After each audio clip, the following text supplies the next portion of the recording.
আসসালামু আলাইকুম ওয়া রাহমাতুল্লাহ। তালাক খুবই নিকৃষ্ট একটি কাজ, কিন্তু জায়েজ রয়েছে। আবু তোহা আদনান সাহেব তার স্ত্রীকে তালাক দিয়েছেন এবং তার শিশু বাচ্চাটিকে নিয়ে মাহফিলের মাঠে এসেছেন। চলুন আজকের এই ভিডিওটি কন্টিনিউ করি। তালাক সম্পর্কে জেনে নেই, সমাজ সম্পর্কে জেনে নেই। হুজুর খুবই গুরুত্বপূর্ণ আলোচনা করেছেন। ভিডিওটি অবশ্যই শুরু থেকে শেষ পর্যন্ত দেখবেন। চলুন আজকের এই ভিডিওটি শুরু করা যাক। আদনান তার স্ত্রীকে তালাক দিয়েছে।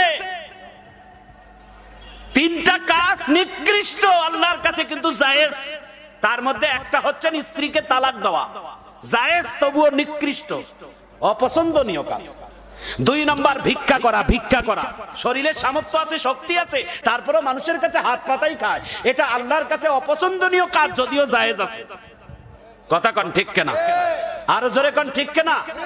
প্রিয় ভাইয়েরা আমার, প্রিয় বন্ধুরা আমার, আবু তোহা আদনান নিজের স্ত্রীকে তালাক দিয়েছে। স্ত্রীকে তালাক দেওয়ার অধিকার আছে না নাই? একটু জোরে বলেন, আছে না নাই? আবু তোহা আদনান, আপনারা জানেন, তার স্ত্রী জনগণের সামনে দাঁড়িয়ে, এই মিডিয়া ব্যক্তিত্বের মাঝে সামনে দাঁড়িয়ে নিজের স্বামীর কথা গোটা পৃথিবীর মানুষের কাছে প্রকাশ করে দিয়েছে।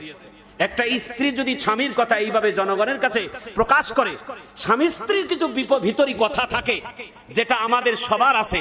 একটু জোরে বলেন, আছে না নাই? আবু তোহা আদনান কোন দিন কয় ওয়াক্ত নামাজ পড়ে নাই, কোন দিন কয় ওয়াক্ত নামাজ পড়ে নাই, রাত কয়টা পর্যন্ত মোবাইল চালায়, এটাও গোপনীয় কথা।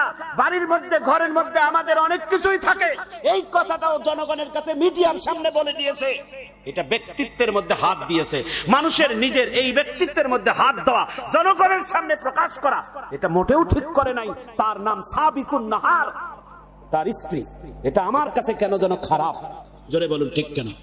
স্বামী স্ত্রীর ছোটখাটো সমস্যা কোন চেয়ারম্যান, কোন মেম্বার, কোন রাষ্ট্রনায়ক কেউ সমাধান দিতে পারবে না, যতক্ষণ স্বামী তার স্ত্রীকে ছাড় দিবে না আর স্ত্রী তার স্বামীকে ছাড় না। কথা কন ঠিক কেন?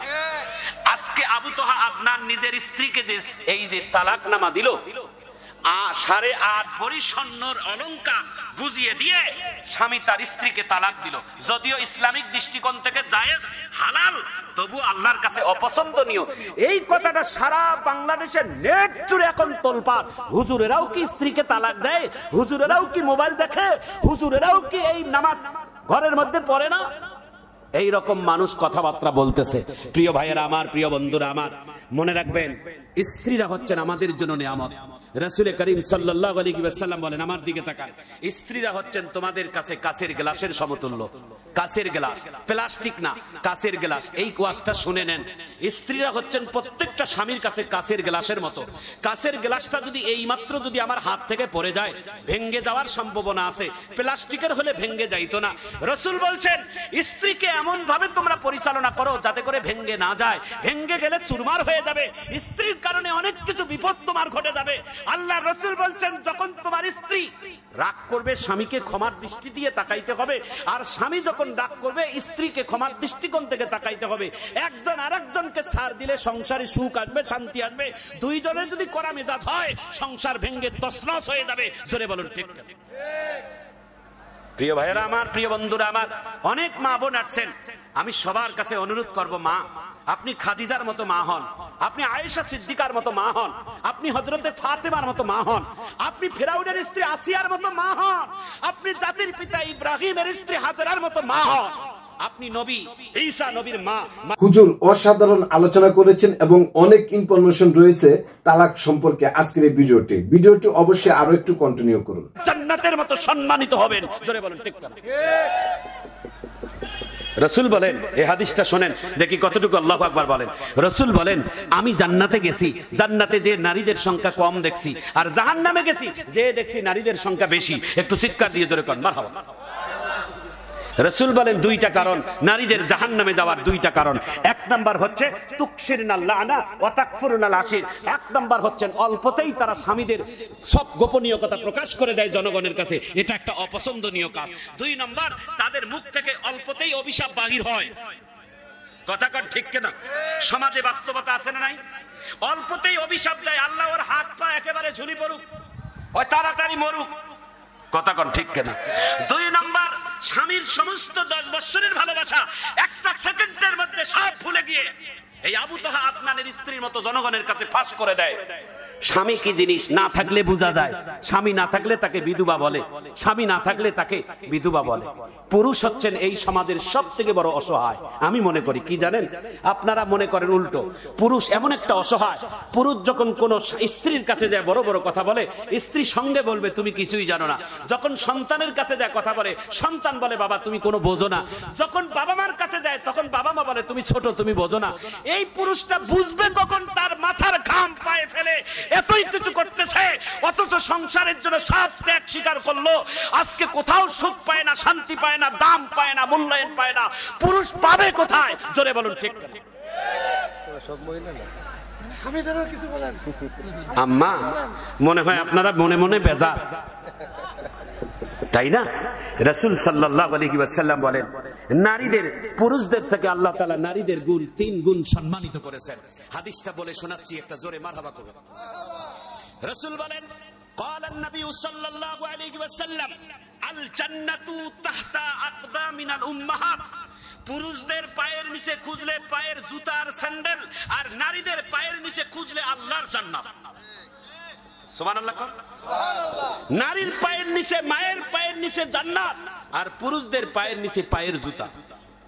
একটা পুরুষের থেকে একজন নারীকে আল্লাহ তাআলা 3 গুণ সম্মানিত বেশি করেছেন। মা এই গুণটা ধরে রাখবেন। নারীদের 5 কাজ। 1 নাম্বার আল্লাহ তাআলার হুকুম 5 ওয়াক্ত নামাজ পড়া। 2 নাম্বার আল্লাহ তাআলা আপনাকে পর্দা করা ফরজ করেছেন, পর্দা করো। 3 নাম্বার সতীত্বের হেফাজত করো।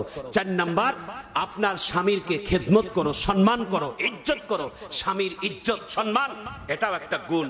আম্মা এই কাজগুলো যাদের মধ্যে থাকবে আল্লাহর জান্নাতের সব দরজা তার জন্য খোলা থাকবে। একটু সবাই জোরে কোন আমিন। আমরা হচ্ছি সম্পদের পাগল, আমরা হচ্ছি ক্ষমতার পাগল, আমরা হচ্ছি পয়সার পাগল, আর রাসূলের সাহাবীরা হচ্ছেন সওয়াবের পাগল। কি বলেন? রাসূল যখন সওয়াবের কথা বলতেন সাহাবীরা একেবারে ভিক্ষুকের মতো তাকিয়ে থাকতেন। নবী বলেন তাড়াতাড়ি কোনটা সওয়াব। এবার শুনেন, আল্লাহ রাসূল বলছেন 3 নাম্বার সওয়াবের বড় সওয়াব। প্রতিদিন এই কাজটা করা আমাদের জন্য একেবারে সহজ। দেখতে মনে হয় ছোট, কিন্তু সওয়াবের অংশটা অনেক বড়। সুবহানাল্লাহ বলেন। রাসূল বলছেন সারা দিনের মধ্যে তুমি কোন একটা রোগীর সাথে খোঁজ নিয়ে দেখা করতে যাও। আহা, একটা রোগী আল্লাহ তাআলা এখন এমন একটা ডিজিটাল সময় দিয়েছে, রোগীর বাড়িতেও যাওয়া লাগে না, শুধু টেলিফোনটা নিয়ে হ্যালো কেমন আছেন দাদা, আপনার শরীর ভালো নাই, একটু সান্ত্বনা দিলেন, মোবাইলের টাইম নাই মোবাইলেও দিলেন, এই সওয়াব মোবাইলেও পাওয়া যাবে। একটু সুবহানাল্লাহ জোরে বলেন না। এই 3টা সওয়াবের কাজ কারা কারা করবো আগামীকাল থেকে দেখি। আব্দুল্লাহ আল্লাহু আকবার বলেন, একটু হাত তুলে এইভাবে টন টন করে আল্লাহু আকবার বলেন না ভাই। এই 3টা সওয়াব, আহা দেখতে মনে হয় ছোট, কিন্তু কাজটা অনেক বড়। আল্লাহ যেন আমাদের এই 3টা সওয়াব বেশি বেশি করার তৌফিক দান করেন। একটু আমিন বলেন। রাসূল বলছেন এই সাহাবীরা আরেকটা সওয়াবের কথা বলি, তোমরা যদি এই কাজটা করে ওই দিনে মারা যাও, আমি রাসূল বললাম তোমরা শহীদের মর্যাদা পেয়ে যাবে। সুবহানাল্লাহ। হায় হায়, শহীদ, জি কেমন কাজ? রাসূল বলছেন দিনের সকালবেলা উঠে সন্ধ্যার আগ পর্যন্ত, মানে রাত্রে ঘুমানোর আগ পর্যন্ত তোমার পক্ষে কি 10টা মানুষকে, 10টা মুসলমানকে দেখলে সালাম দেওয়ার পরিবেশ হয় না? একটু জোরে বলেন, হয় না? 10টা সালাম দেওয়া বিরো কঠিন। রাসূল বলেন কোন মুসলমানকে দেখলে যদি কোন মুসলমান আগে সালাম দিয়ে দেয়।